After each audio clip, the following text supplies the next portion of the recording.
who is this Charlie guy? Like, what's his deal? What's this get in the car and drive around crap? Like, what's the story? She's like, oh, it's fine. It'll be cool. Charlie's a good guy. He wants to drive out to the country. Right. Like this guy's got a shovel and a bag of lime in the back. I don't know what's going on. Right. You smell like chloroform. Before we start today's show, please visit the sponsors, affiliates, and friends of the Stagecoach. The Self-Defense Gun Stories podcast, hosted by Rob Morse, brings you recent examples of armed civilians protecting themselves and who they love. The show helps you determine if people were lucky or trained, maybe both. Self-Defense Gun Stories is on all of your favorite podcast outlets. TheGunFood.com has an extensive network of partners to connect you with your guns, ammunition, and firearm training. The Gun Food only sells ammo that they trust. Use RSWC as a discount code and save 5.56% on your order at TheGunFood.com. PowerTac flashlights have combined premium craftsmanship, American ingenuity, and cutting-edge technology, creating a highly dependable tool that you can trust your life with. Go to PowerTac.com/RSWC and save 15% on your order. That's PowerTac.com/RSWC. Saber Pepper Spray has been making grown men cry since 1975. Find the link in the show description and help get the Stagecoach across America with every Saber Red purchase you make. Shotgun with Charlie.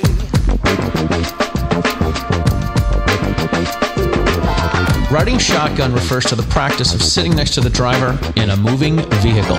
The term riding shotgun came around after the time of the Stagecoach, when somebody used to sit next to the driver holding a shotgun, in case they ran into bandits. My name is Charlie Cook, and I drive a lot. I like to talk to people while I'm driving, so I interview people in my car while I'm driving. Welcome to Riding Shotgun with Charlie.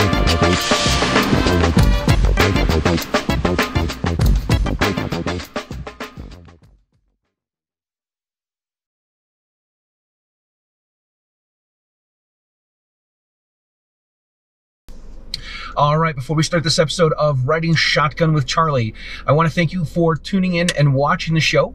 If you are new here and you have not subscribed to the YouTube channel, please do, and hit the notification bell because that's good for all things YouTube, all good for YouTube analytics and all that sort of stuff.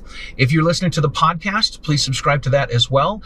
And if you like either of those, the video or the podcast, please share it with a friend because that is how we get the Stagecoach across America.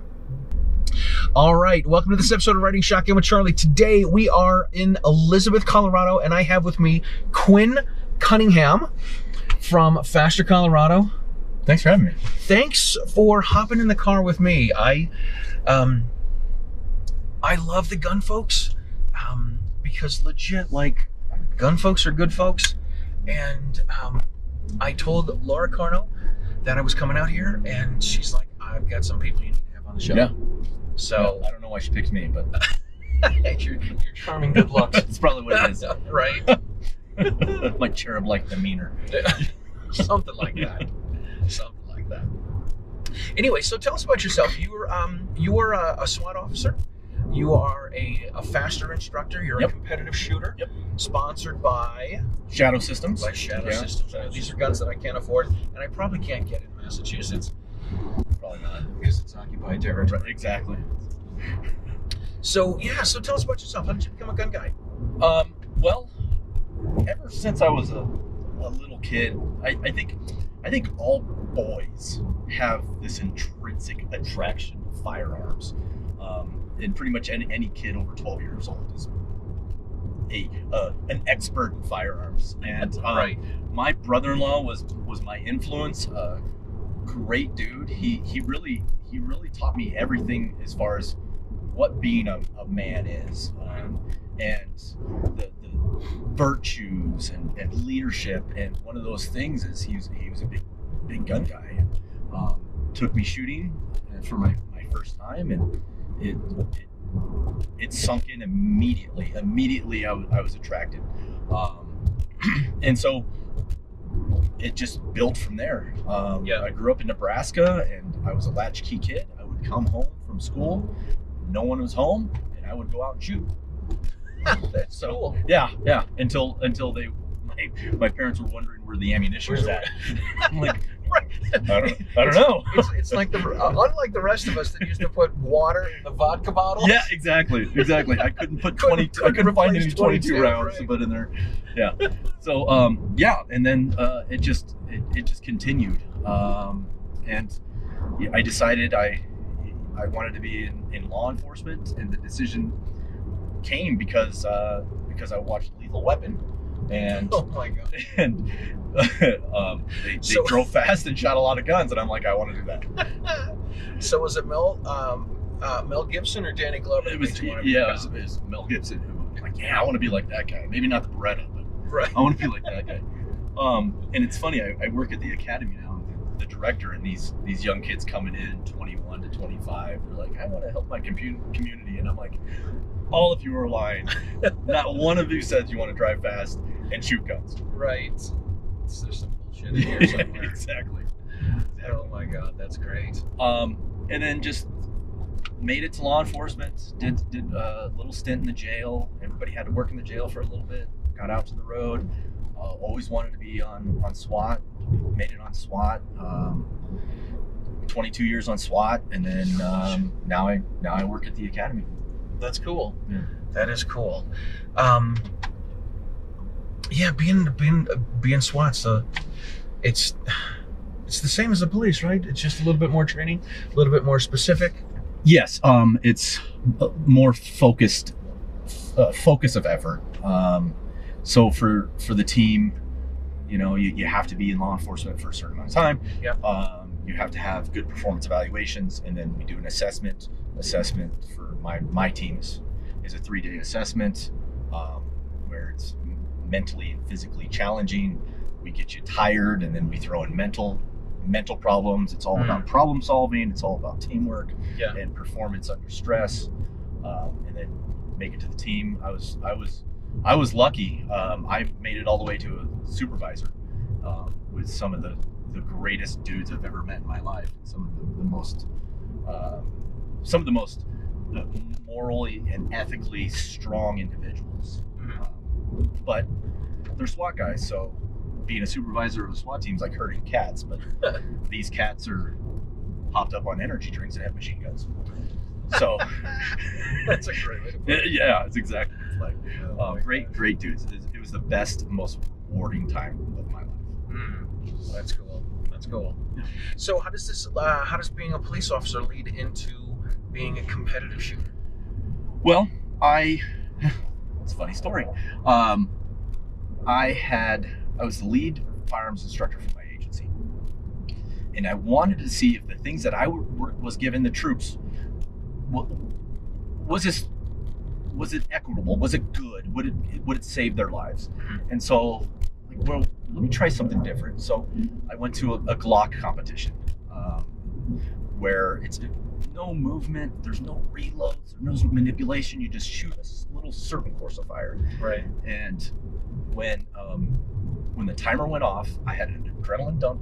I started to vibrate, and I was missing everything. Wow. And I'm like, okay, this is information. I'm not giving enough mindset training. I need to focus on marksmanship and the fundamentals of marksmanship under stress. And then I'm like, okay, I'm a SWAT guy. I walked up there thinking I was a big bad dude. Right. And I just got my ass kicked. Wow. And I'm like, okay, I'm missing something. It's the mindset, and there's something else.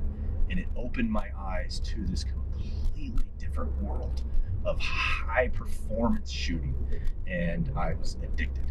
And if I would have found competitive shooting earlier, I wouldn't be married right now. I would just be traveling the country, competitive shooting. That's pretty cool, man. So you got some like national credentials, right? Well, yeah. In 2017, I shot in the World Police and Fire Games, and I was second in the world. Wow. But that was, that's yesterday. Right. Unfortunately, it was a French dude who beat me. And this guy was a volunteer fireman and a professional shooter, and had a film crew with him. And the French team took first, third, fifth, sixth, seventh. Luckily, I was able to break them up a little bit and got second. And it was a lot of fun. And it was fun networking with people all around the world. You know, the Chinese guys, how they're doing, French people, how they're doing things. So, I mean, not that you're an expert in this, but isn't it difficult for people to own guns in France? Yeah, yes, it is. So, like, I don't know. How do they train? I don't know. I mean, they can't. I think you can only have a certain amount of ammunition at a time. You can only have like up to 1,000 rounds. Gotcha. But I don't know how they train. But obviously this guy trained. Whatever he smoked me. So, yeah. And so I shoot. Now I shoot United States Practical Shooting Association, which is kind of running and gunning. Mm-hmm. I'm. With the cool race guns and the holsters and everything? Well, I'm a grandmaster in production, which is just iron sights, 10-round mag, pretty much a stock gun. I've since moved to carry optics, which is running a dot on a shadow systems, and I'm a master class in that. That's awesome. So that's really cool, man. So how much time do you put into to dry firing and practicing? It kind of depends on what's going on in my life, because I do have you got a family, kids, 10-year-old, and a job, and a feral 4-year-old. So typically, best case scenario, I'm 30 minutes 5 times a week. As I get closer to like a national competition, I'll do 30 minutes twice a day for 5 times a week. Gotcha. Doing it 2 a day, right? Yeah, and then live fire, twice a week before something like nationals. Dry fire, and people don't understand it. Dry fire will get you so much better. I was a mediocre shooter, and then I found dry fire, and for a while there, I was unstoppable. It's just amazing what you can do with dry fire, and not a lot of people use it. Yeah, it's certainly not enough people. I had a guy call me up a number of years ago. Who saw my phone number as a gun instructor, called me up, asked me a couple of questions, and then it's not like I was trying to crack this guy and figure out what his deal was, but he called me up and he says, do you work with people that are new shooters? I said, yeah, of course. It's mostly what I work with is people that are new to gun ownership. So he comes out and says, listen, I'm an officer. I've been on the SWAT team for a long time. Did my qualification. Didn't really do well. I've been a cop for 15 years. Went to the academy 15 or 16 years ago. I do my qualifications once a year, and I'm not really a gun guy. Can you help me out? I didn't do well in my qualification. Can you help me out? I'm like, yeah, sure. So I get him to the range. I bought some 45 caliber 80 zooms, and 15 minutes into it, I'm like, he's shooting low and to the left. I'm like, here. Weird. Yeah, I loaded a magazine with some live rounds and some dummy rounds to the ball and dummy trick, and we get bang, bang, click. There's the problem, dude. He's like, are you sure? Yeah. Yep. Absolutely. It's my sights. My sights. I'm shooting low left because this new gun has different sights. Right. No, dude. No. It was really funny when he said to me. He says, "Well, would you mind shooting my gun?" Sure. Absolutely. Yeah. So of course I'm like, holy crap! Front sight trigger press. Front sight trigger press. Front sight trigger press. Almost bullseyes. 3 in a row. And I'm like, yeah, it's not the gun, man. So everyone has to deal with anticipation throughout their lives. Everyone. Everyone does. And dry fire is one of the ways to get out of it. Yeah. Six months later, I ran into this guy in the store, and he came up to me. He's like, "Hey, are you Charlie Cook?" I'm like, "I am." He's like, I'm thinking, oh my God, I'm like, what did he hear? What does he know? Right. And he's like, I'm the police officer that you took shooting. He's like, I've been dry firing for 6 months. It's really improved. I'm like, cool, man. That's great news. So it's good stuff. I do have a question for you. Yeah. Where's the shotgun at? So I did not travel with a shotgun. I know, it's bad. What? I know. Right. He's calling bullshit, right? I gotta tell you, I would love to have someone, being tactically frugal, which means I'm a cheap bastard. I would love to have someone sponsor me with a little stagecoach gun. That'd be cool. A double barrel coach gun. Sure that would be really cool. So I've had 3 people in the history of me doing the show. I had one guy, his name was Michael Betancourt. He's a snub revolver guy. He had a double barrel training shotgun. Okay. And he couldn't find it. So he wasn't able to bring it. Couldn't find it. I interviewed Claude Werner, outside of Atlanta, the tactical professor.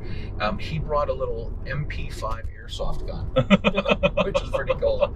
And then I interviewed Mike Piwowarski from Arms Room Radio, and he had a little Serbu Mossberg 500 that he brought in the car. Yeah, okay. That was pretty cool. You could have told me. I know, right? Here, when I'm in almost free America, or relatively free America here, people can do that sort of stuff. Yeah. Coming from occupied territory where I live, not so much. Not so much. Not so much at all. So the competitive shooting, how does all of this lead to you joining Faster Colorado? Well, when I was I had responded to an active killer in my jurisdiction, and there was some things that happened that day that was a course correction in my life. I wasn't first. I was like way deep in the roster going in. But when I got there, there's some things going on that I had to take some leadership and start directing some people. And then when I finally found the crime scene, I saw some things that changed me, fundamentally changed me for the rest of my life. And I remember going home that night, and over my son's crib, I promised that there weren't going to be any more victims, and I was going to do anything I possibly could to stop it. So I started my own training company and started doing active killer response for one of the schools who had just gotten the okay to carry out here, and then that eventually filtered through, and I was able to get involved with Laura Carno, and she brought me over to Faster Colorado, and here we are. So you're an instructor with Faster. Yep. And what you said you've been doing this for like 4 years? Since 2016. 2016. Okay, longer than I thought. Awesome. Yeah. Very cool. And it's a lot of people that are it's teachers that want to come in and. Right. So it's school staff who in Colorado, you can, if you were trained and if the school board allows it, you can carry a firearm in school. And these school boards will, mostly rural areas like we're driving through now, will grant permission from their school board, and they get vetted through their means, and then they go to a class that kind of brings them up to speed on certain techniques, and then they come to us, and our first class is a 3-day class, and then after that they're 2-day classes. So it's any school staff who can carry. All they have to do is they have to get the school board on board. Yeah, that's there's insurance and other things like that. Of course. But yeah, that's all they have to do. The school, once the school board votes it in, then they eventually, all the administrative stuff has to follow along, and then they get to us and we start training them. Very cool. Very cool. What does somebody have to do to get a license here in Colorado? To carry concealed? Yes, because where I come from, it's occupied territory. Sure. And we can't possess anything without a license. So in Massachusetts, like rifles, shotguns, and handguns, we actually have 2 types of licenses currently. In Massachusetts, we used to have 3.5 types of licenses. 3.5. Makes perfect government sense. Right. The half license was for pepper spray. So it was the only state where you had to have a license to carry a spice. Yep. Well, welcome to the Commonwealth. Yeah. That makes perfect sense. Perfect sense. Then we had the firearms identification card, which allowed you to have non-large capacity rifles and shotguns. And according to the Massachusetts laws, a firearm is a handgun. So with the firearm identification card, you can't own a firearm. Then we had the license to carry Class B, which allowed you to have large capacity rifles and shotguns and non-large capacity handguns. And then we had the license to carry Class A, which allowed you to have large capacity and non-large capacity rifles, shotguns, and handguns. So we only have 2 licenses now, the FID card for non-large capacity rifles and shotguns, and the license to carry, which allows you to have large capacity rifles, shotguns, and handguns. guns. You can't just go to a store and buy a gun. You can't go to a store and buy ammo. You've got to have a license first before you can purchase anything. And isn't all of that the definition of infringed? Yes. Okay, all right. I'm just a stupid cop. All of it, dude. All of it's infringement, people. All of it. So, in order to possess anything, you've got to have a license. And before Bruin, if the chief didn't want people carrying in his town, he could put restrictions on it. So he could say, "What do you want a gun license? What do you want your gun license for?" And if you said you wanted to go hunting, he would put the restriction of hunting on there, and you could only carry a gun when you go hunting. So it's up to one man and where his agenda's at, with that certain license. Yes. So after Bruin happened last year, our then I called her our AG, our anti-gun attorney general. Okay. Yep. Who is now our AGG, our anti-gun governor. She came out and said that the Supreme Court's making Massachusetts change their gun laws, and it's a rogue court and all this sort of nonsense. And you still have to pass 2 background checks to get your license to carry. It's a big fiasco. But anyway, back to getting a license here in Colorado. So Colorado, that's horrible. I'm sorry you have to deal with that.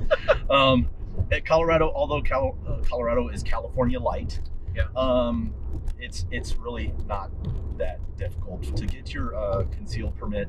It's a class. Mm-hmm. There is really no definition on what that class is in Colorado revised statutes.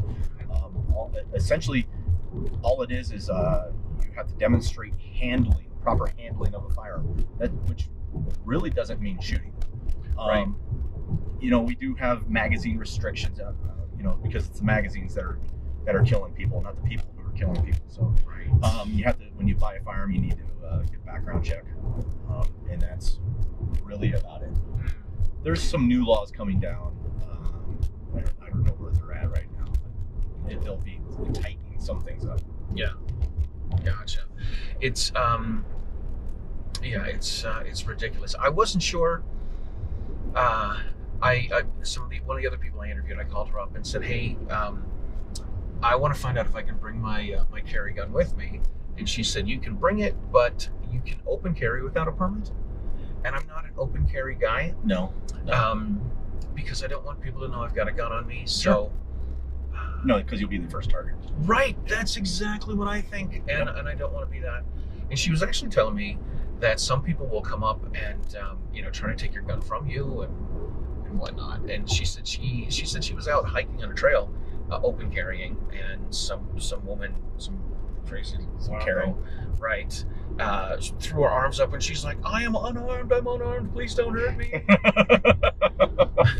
I wasn't, but people are nuts, man. Yeah, people are nuts. Don't shoot. Right, don't shoot. Okay. So if someone's got the carry permit and they have their administration's permission, and if they work in a school staff, yep, they can carry in school. Yep. That's really cool. Yep. Now there are different levels of the faster classes as well. Correct. So level 1 it's a 3-day class. Mm-hmm. With level 1, we first start on safety, and then we do mindset. The mindset class is in your face. Are you ready to do this? Because you might have to draw and put sights on a kid that you know who is killing people. Because every school, there is someone in every school planning to shoot that school right now. Every school across the board. Someone is planning to shoot up that school. It's if they have, the wherewithal, the fortitude, the resources to do it. And every teacher knows the bad kid who's probably going to do it. Right. So you have to put them in the mindset of, you might know this kid. And so what I do is I do a visualization exercise that I learned from competitive shooting. And I have them visualize an active killer in their school. This is like the very first thing. And I walk through this visualization process, and you come around the corner, you see the individual, you step over a kid who's bleeding, and you bring your gun up and have them open their eyes. What did that look like? And about 50% of the time, it's a kid I know. Yeah. That seems to be the thing, because the anti-gun folks like to talk about the red flag laws and all this sort of stuff, and a lot of times when we hear about the school shooter here, they're like, "Oh yeah, we could see him. We knew it was coming. We knew it was this kid. We knew that he would go to someone's Parkland. Right. There's so many. Ugh. Yeah. And, so from that, we take them out to the range, and we get them. We warm them up, and this is not a basic level class. This is more of an intermediate class. We get them shooting throughout the 3 days. We have use of force update. We have the casualty care, where they're putting tourniquets on, and we get chunks of meat, and they're packing wounds and things like that. And then on the last day, after we qualify them, and their qualification is the same but different for the Colorado Post qualification. So the baby cops I have in the academy have to shoot this qualification 100%, 25 out of 25 rounds. Well, at Faster, we do 27 rounds. We add 2 rounds in one stage, making it an even harder qualification than the baby cops have to shoot out of the academy, and we still require a 27 out of 27. We lose 15% of the people through that, about 15%. And then once they qualify, we do a force-on-force simulator and some reality-based training where airsoft, where they're shooting bad guys and things like that. Yeah.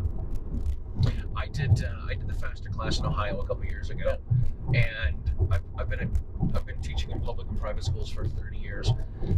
The last scenario, I was the last person to go through the last scenario. All I really wanted to do was go into a classroom and scream and shout and swear. That's it. Because you can't. Right, you can't during school hours. Just give me this. All I want to do is just scream the F word in the school. So I'm running through the scenario. I ran down the hall. I heard where the ruckus was going on. I went into the classroom. All the other instructors are there. They're friends of mine. They're all media folks. They're in there. They're hiding under the desks. There's a big guy pointing a gun, shouting at the teacher, "I'm going to effing kill you. I'm going to effing kill you. I'm going to effing kill you." I walk in the room. I line my sights up on the guy, and I'm like, "Put the effing gun down." Everybody started to laugh. The guy turns to me. I got hit on the arm. I got hit on the ribs. I got hit 4 times with the rubber balls. I'm like, holy crap, man, this hurts. Oh, it was great. Sometimes it's a better idea just to shoot and then talk later. Yes, exactly. Was it Dirty Harry or was it The Good, the Bad, the Ugly, where they shoot first and ask questions later? Yeah, I think it's Dirty Harry. Yeah. So yeah, the Good, the Bad, the Ugly is when you got to shoot, you can shoot. Yep. Don't talk. Yep. So yeah, so that was a lot of fun, and I got to tell you, man, I learned so much in that class. And going through the active shooter drills was, you would try to game it and say, all right, well, you're being a student and you're watching someone else be the teacher, and then you start to think to yourself, oh yeah, that's how I'm gonna, when it's my turn to do this, be the teacher, this is how I'm gonna respond. And then when it's your turn to be the teacher, it's a completely different scenario. Right. So you're like, oh, wait a second, this is not what I thought it was gonna be. Yeah, that was really cool. We actually have rubrics developed for our scenario, so you have to score at a certain level before we even pass you through our drills. Mm-hmm. Because number one, you learn a ton of stuff, and you act totally different than you would think you would act. When we get the egos coming in, well, I've been shooting all my life. Right. What do you shoot? Well, shotguns. Okay. Which we do not have one in here. I'm just saying that. So you get the guys with the ego, and they're just totally humbled by these scenarios, and you really do see what happens with stress, and the stress that they see is nothing that they would be in the gunfight, but the stress even in a training environment, something they've never done before, they get stressed out, and you get all of the sympathetics. They get tunnel vision, they get the shaking, they get the memory loss, all of those sympathetic reactions to stress, and they learn to know what that feels like, and help them through it. And then through throughout the levels, it just gets harder and harder. More problem solving, critical thinking, tactical decision making, things like that. Yeah, shooting and moving and shooting on the move and everything. Yeah, that's really, really cool. It would be great to have this in more states and in more schools. And yeah, because it's not going to stop. This is a multifaceted problem. It is not just it is not I'll jump on the political soapbox real quick. It's not a gun problem. It's multifaceted. It's mental health, it's drugs, it's single parent families, it's fathers leaving the homes, it's all of that stuff. It's all of that stuff, and it's created this, when this some kid is, and I think bullying does have a part of it. Oh, sure. When the kid's being bullied and he has no outlet other than a parent who is more sympathetic of, oh, this is so bad, and they program their kids that everyone's bullied. I was bullied, you were bullied, everyone's bullied. You have to learn how to deal with that stuff. Yeah. And when you don't learn how to deal with it,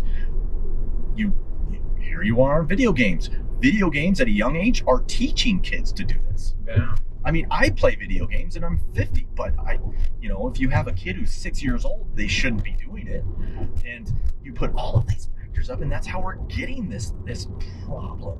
I wouldn't want to say epidemic, but it's a problem, and we need to do something about it.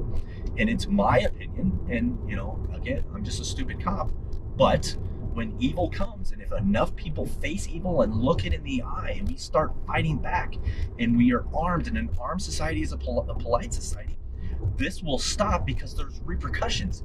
And these kids who are shooting up schools will kill themselves in their mom's basement instead of going to school and trying to make a statement, because they want to be infamous. They don't want to be famous, they want to be infamous. And they want to have a body count. And if they stop getting body counts, we can stop them. Absolutely. Yeah. I was thinking something and I lost it. Was it good? I thought it was. Not good enough to remember. Oh, there you go. Right. Yes, I something about video games, and I forget where I was going to go with stuff. But it's all of those factors. It's not just one thing.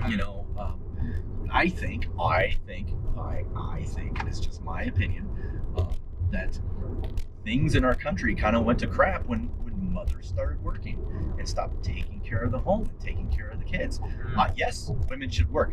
I'm not saying that, but we lost the family dynamic, and we're losing that. We're losing the family dynamic. Some who are teaching the values and the morals and the ethics, and showing, because they're mostly boys, right? Showing these boys. Either they're boys or they think they're boys. Well, yeah, right. I won't even go down that road. Showing these boys what a man is and how a man should treat other people, and the respect for everyone. Right. Like teenage boys have that. They got the testosterone, and they don't know what to do with it. Right.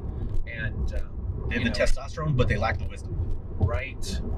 And this is why it's good for boys to be boys and go out and roughhouse and, Absolutely. Yes. beat the crap out of each other and push each other around. And right. You learn how to control your emotions. Yes, that is exactly it. You learn where you learn how to control yourself, and you learn what your boundaries are. Jordan Peterson says that you want to be a dangerous man and learn how to control it. If you're not a dangerous man, then you will explode. And there's a lot in that. There's a lot to that, for sure. All right. Faster has to raise a lot of money to teach these, and your partnership, sponsorship with Shadow Systems. Yes. They donate some guns to the some of the options that you guys have for fundraisers. So if you don't know about Shadow Systems is a Glock operating system handgun. It's not a Glock. It's not a Gucci Glock. It's made in the United States in Plano, Texas. They took the Glock platform and made it better. So typically when we buy... Wait a second, Glock is supposed to be perfection. No, it's not. No, but thank you. That's what the bumper sticker says. Right. HK says no compromise, but they're all compromised. Anyway, so what Shadow Systems does is takes all the stuff, support the Second Amendment. See that sign right there? I saw this. I Yes. love it. God bless America. So they take all of the stuff that you would do to a Glock to make it better, and it comes from the factory like that. And the CEO and the guys working there, he started with 6 people, and now it's blown up, and they've made it into to law enforcement holsters across the country. It's the gun that I use to protect my kids and my family, and I'm one of those people that even if you give me something for free, if it sucks, I'm going to say it sucks, and I'm not going to use it. Yeah, absolutely. Luckily, I was approached by them of being a sponsored shooter, and I played with the guns. I used the guns. I broke them in, and I just absolutely love them. You can rail with these things. They're super accurate. They're super fast, and we always shoot what we think is sexy. We're going to shoot it better. And these things, they're sexy guns. But anyway, so I was able to get some guns for raffles, and they donate after Uvalde, which happened in Texas. The CEO, Trevor, great dude, called me and said, "What can we do?" I'm like, well, if we can get more armed teachers, if we can keep getting this momentum, maybe it will transcend to other areas and just keep that ball rolling, and eventually it's a revolution. And so he's like, well, what do you need? And I'm like, let's start with some raffles, and you send us guns, we'll raffle them off, and that's what we've been doing. That's awesome. Yeah. That's great. The thing with arming the teachers or school staff in general is like everything else. I wouldn't want someone to do it that doesn't want to do it. You know what I mean? Yes. So they've got to have the. So number one, that has to be voluntary. Right. But there's different levels of volunteer. Mm-hmm. You have the person who's like, okay, I want to protect my kids because they think of them as their kids. Sure. And then you got the people who are maybe sometimes too much into it. And so the schools will vet them as far as background checks and other things. And then first has to be a volunteer, and then the school vets them. And if it's not appropriate for whatever reason, they don't make it to us. When they make it to us, there's also vetting. They have to pass the qualification. They have to pass the scenario-based training. They have to be safe with the firearm, and they have to exhibit a good attitude. And if we see any red flags, we let the schools know. We let them know what they're doing. We've lost some people for safety violations who just cannot keep their fingers off the trigger, pointed at their face. You're gone. Right. But there is that other layer, like there's something up with this guy. All of us, all the instructors are cops. I added it up. We have 167 years of experience between all of the instructors. Wow. We're all active duty, except for one who's a battalion chief, who's with the fire service. He does all our medical training, but he's also a firearms instructor. And he was a Marine, and he had 4 deployments, to include Fallujah, which is the Wild West. Wow. So we know people, we know how to interact with people, and we know if something looks wrong, it's probably wrong. And so there's that other layer of vetting. Mm-hmm. What I thought was really good for me was the medical training with Faster. I'm certainly lacking in that, for absolutely sure. For a couple years now, I've had it on my list that I need to get into a Stop the Bleed class, so I know more about it. But getting the trauma first aid that we had was really good. And one of the things that they pointed out, which put the light bulb on me was that the people that some of the people that die from the active shooter situations are people that end up bleeding out. Mm-hmm. Where if you had someone that said, "Here, put some pressure here," put your hand here, whatever, stop this person from bleeding out, is going to end up saving their life. You'll probably use a tourniquet more than you'd ever use your gun. Yeah. And it's, I don't want to say it's taken me a while to realize this, but I've heard a number of people say that if you're going to carry a gun, you should carry an IFAC so that you can, if you think you're going to get in a situation where you're going to have to use this, there's going to be someone that's going to need some medical attention. Right. It's always a good idea. Yeah, definitely. Because it looks good if you have to shoot somebody and then you try to save their lives. Right. It's definitely worse. I'm not coaching you, but coaching you is. All right. What else do we got? What else can we talk about? I don't know. We talked about shadow systems. We talked about faster. We talked about why you do this. What else do we have? I'm kind of boring. Oh, come on. You're not boring. I did think of something, but then it was gone. It was see how that happens? Yeah. See how that Typically, happens? when I do interviews, I actually have a notebook and I make notes. People are like, "What do you want to be an interview? What are you writing down?" I make notes. Right. It's not the grocery list. We're talking about Bud Light. Yeah. Or not. Or not.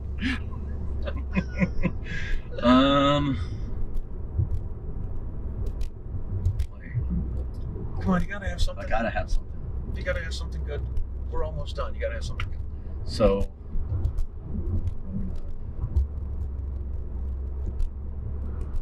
why did you get into firearms? Oh, why? Oh, that's. So let's do that. That's. Boy, I love it when they turn questions on me. Yeah. I grew up as a gun agnostic, and was not a gun guy. Yeah. I had I had a couple of toy guns, but was not a gun guy. I wanted to be a musician. I wanted to play trombone with Kiss. Trombone with Kiss. Yes, but fat boys that play the trombone and get to be rock stars. Let alone Kiss doesn't have a horn section. So Would you wear the makeup? Absolutely. Why not? Okay. Please, I want to learn how to spit. Have you practiced Did you practice the makeup? No. Okay. I don't think so. But anyway, so I was on September 11th. The school I was teaching at, it was picture day, and they used the music room where I was teaching for pictures, and they put me in the teacher's room, so I had to watch everything unfold all day. My son was 9 months old, and I realized that we live in a dangerous world. After that, we had a meeting with the principal, and the principal got on principal said if anything happened in the school, that he would get on the intercom and say the eagle has landed. And that meant that teachers should lock the doors and hide under the desks. And I was like, I'm in a different room, and I don't have any desks, so this doesn't really work for me. And I told all the teachers at lunch one day, I'm like, if the teachers had guns, and the teachers on the first floor had guns, they could shoot the bad guy, and the teachers on the second floor can keep on teaching, and they'll need half the grief counseling and all that kind of stuff, right? And everyone thought I was nuts. So we had a vacation coming up in February, and I said, I'm going to get a gun license. And that's how it started for me. I started the process in February. I think it was by June I had a gun license. Never fired a gun before, never taken a class. And then that fall of 2002, I took a NRA basic pistol class, and I shot a .22 revolver and shot a semi-auto as well. And I was like, I think I could quit drinking to do this. Yeah. I mean, not forever, for a while. Right. Put the money into something else. Yeah, we don't want to get crazy. Yeah, exactly. So that's how I started to become a gun guy. Okay. And after a couple years, it was John Green from the Gun Owners Action League, which is the state's pro-gun affiliate group, NRA affiliate group in Massachusetts. He said, hey, you want to come help teach some people how to shoot? Yeah, absolutely. And then that led to, you want to become an instructor? What do I have to do? So that's how it kind of took off for me. What do you carry? Oh, I carry a 5-shot J-frame. Beautiful. I know. Beautiful. 38, right? 30, of course. Not 357. Not that would be miserable. It would be, but I do have, I think it's an M&P 340, which is a hammerless 357. Yeah. So is it, since you're from Massachusetts, you have to shoot the Smith & Wesson? Is that what it is? Is that what it is? It kind of is. It kind of is. Okay. It kind of is. All right. But now they moved to Tennessee, so I'm like, all right, Yeah. Wow. Right. Maybe you should follow him. I know, right? I'm working on it. I'm like, what can I do for a living? And I feel like George Costanza, because I'm like, well, maybe I should be a baseball announcer. You make good comments, and I'm like, I don't know what I would do down there for work. Yeah, I don't know what I would do for work down there. But yeah, that show was so true to life. Oh my God, I love. Yeah. I also went through a stage in my life where I'm like, you know what? I'm going to do the opposite. Like, what would I do? Yeah. And then I'm going to do the opposite. And it works. It really does. It really does. My favorite George Costanzism is when you're in a meeting and you say something funny and you're like, I'm out. All right. You got to be a good ender. Yeah. Absolutely. Yes. That works. Oh my God. That's great. That's great. All right. Well, listen, we are almost back to where we need to be. Okay. How can people find you? How can they find Faster Colorado? How can they find Shadow Systems? Well, get on the Googles and look for Faster Colorado. ShadowSystemsCorp.com is where you can get the Shadow Systems stuff. Do you get a special link so you get some Shadow System cred? No, I don't. Sorry. There's no. You got to talk to them. There's not a 1% discount coupon code for Quinn 1 or anything like that. Right. I'm on. Really, the only social media I'm on is Instagram at Q Cunningham 9859. 98. What is it? 98. You're supposed to turn off your phone. You're supposed to turn off your phone. I turned off my phone. Look, see this? Look at this. Look at this. My phone is. My phone is on Do Not Disturb. Mine is. It is too, but since it's hooked up to the car. Excuses are lies, Charlie. All right. What is the Q Quinn 959? Sounds like a radio station. Q Cunningham 9859. It's my badge number. Ah, gotcha. 1998 when I started being a cop. Very cool. Forever ago. Yeah. I know, right? Back in the 1900s. Yes. Yeah. Very cool. Shadow Systems Faster. What else?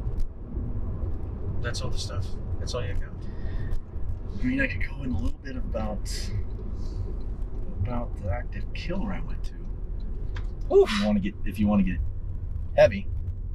We got time. Okay. Let's check the batteries. We got time. Okay. Let's go. So are you going to start it? Or No, we'll just keep rolling.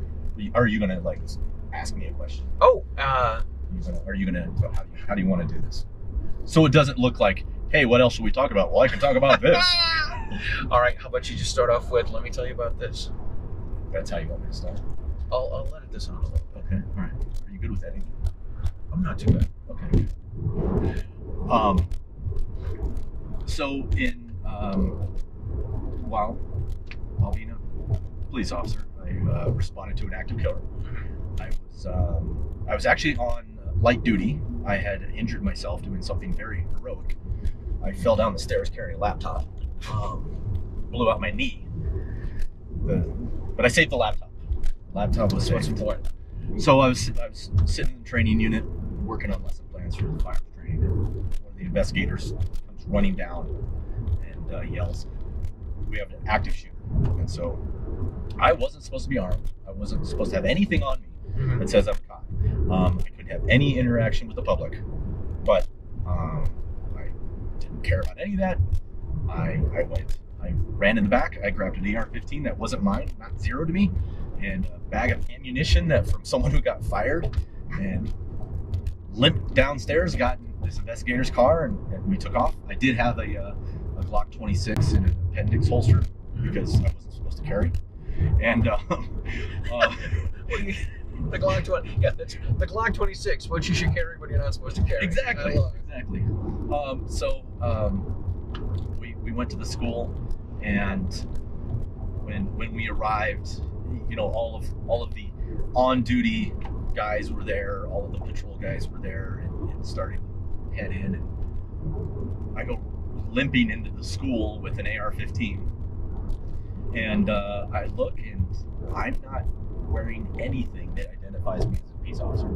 I'm wearing a black polo and 511 pants, and I'm like, all right, you know what? I'm gonna That's get close. shot. No, that's close. That's close. Well, so it's code for I'm a gun instructor, right? Yeah, yes. I'm wearing 511, so I know a little bit. Right. So I got the tan pants and a black exactly. polo. It's the universal uniform. Right. You get the haircut. It's It's a you gotta tell. have a little bit of a beard. It's, right. Yes. It's a tell. Yes. So I pass one of the cars, and there's this cop who we nicknamed Ehor because that's how fast he moves. And I'm like, do you have a vest or anything? Because I don't have body armor. And what I meant by that is, do you have like a raid vest, something that says sheriff on it? He's like, well, let me look. He walks to his trunk, opens the trunk, and he's like, And on top, he had a traffic vest. Yeah. And so I grabbed a reflective traffic vest that said sheriff and put that on. Gosh. So I ran into an active killer with a blown out knee, an AR-15 that wasn't mine, ammunition from someone who got fired, no ballistic protection, and a traffic vest on. Oh my gosh. And so we got in there, and well, as I approached the door, I had two other coppers from an outside jurisdiction link up with me, and I'm like, "You good? You good?" And we went in. We went in, and it was static. There was no more gunfire going on. Mm-hmm. So I started kind of directing people, and then I found out where the SRO was, and I found out where the guy was at, and so we went that direction. And it was weird. It was one of the weirdest things I've ever felt in my life. We're moving through this school where there's an active killer, and when we had trained, it's always like smoke and loud noises and alarms going off and just crazy chaos. Yeah, there's none of that. It was deafening silence. Really? Because this school was so good at their lockdown protocols that all the kids were locked down in their rooms. They were against the walls, and they were just hanging out. And they were told, if anybody comes through the door, you fight with everything you have. You throw chairs, you throw books, you go John Wick with pencils. And so it was eerie. It was so quiet. Like I could hear my heartbeat in my ears.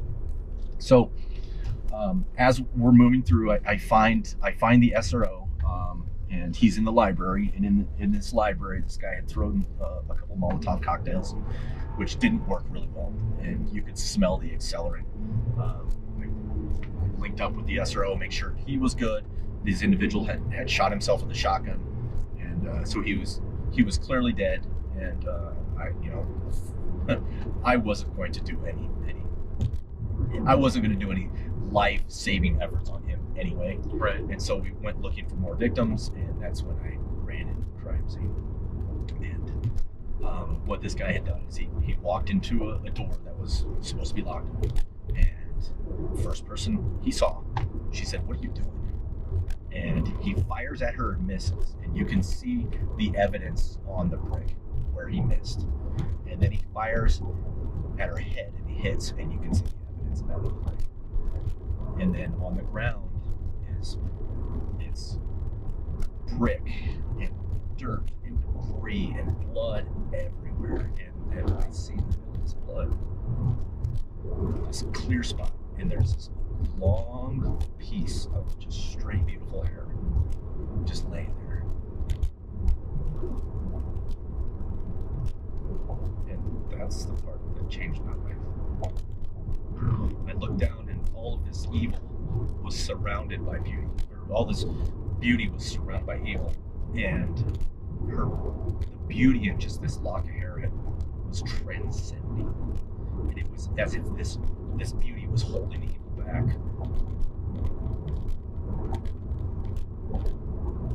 And I promised her I was going to do anything I could so this would not happen to another kid. And that's where it started. That was the first direction. Sorry, I'm got heavy. It's all right. Thank you for sharing this. Well, I don't really talk about it that much anymore. But I can see why, for sure. Oof. That's rough, man. That is rough. It's too bad somebody has to see that and do that and live through it. you know, thank God she was the only one. Yeah. Thank God she was the only one. That's right. Because this kid had planned it. He brought a shotgun in and was having problems manipulating the shotgun. Mm-hmm. We found out a whole bunch of live rounds on the ground. around, and so Right. he had shot at a couple people and missed, but she was the first one that he. Man. Holy crap, dude. Told you it was gonna get heavy. I don't really talk about it all that much anymore. I had to take a break, but I can understand. we need to get this message out. And if it means that I have to go through a little bit of pain, so kids live, then so be it. Use me for the mechanism. Holy shit. Thank you so much. Thank you. This is intense. This is why Faster Colorado and the Faster program is important. Yeah. Our kids are our natural resource over all of this. Our kids are the furtherance of this great country, our society, our morals, our ethics, our virtues. And we should protect our kids with everything we have. We protect our money more than we protect our kids. Look at casinos. Oh my God, yeah. You know? And it's turned political, and it's not.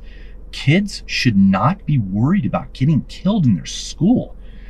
They should be having fun and living their lives. And you know, when you go through a school after this happens, you see a loss of innocence on their faces. You know, and it's when you see that loss of innocence, it's like a little piece of them had died, and they shouldn't. They should be innocent. And they should just worry about being kids. And it's our jobs as their parents and their teachers and adults to protect our kids, because they are our most precious natural resource. Amen.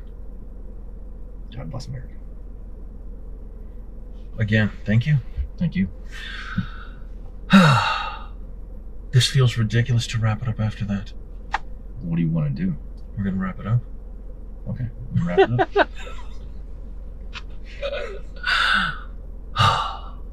All right.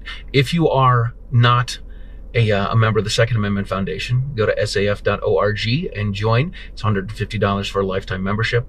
I've got a link below in the show notes where you can do that, and I get SAF credit points, which is cool. If you you can check out the Self-Defense Radio Network. It's all of your favorite pro-freedom podcasts in one place. It's sdrn.us. And we got all the stuff that you plugged. We don't have to do that again. Nope. Thank you guys for tuning in. And if you made it this far, share the show, because it's how we get the Stagecoach across America. Quinn, thank you so much, man. Thank you, sir. It's been Appreciate a it. pleasure.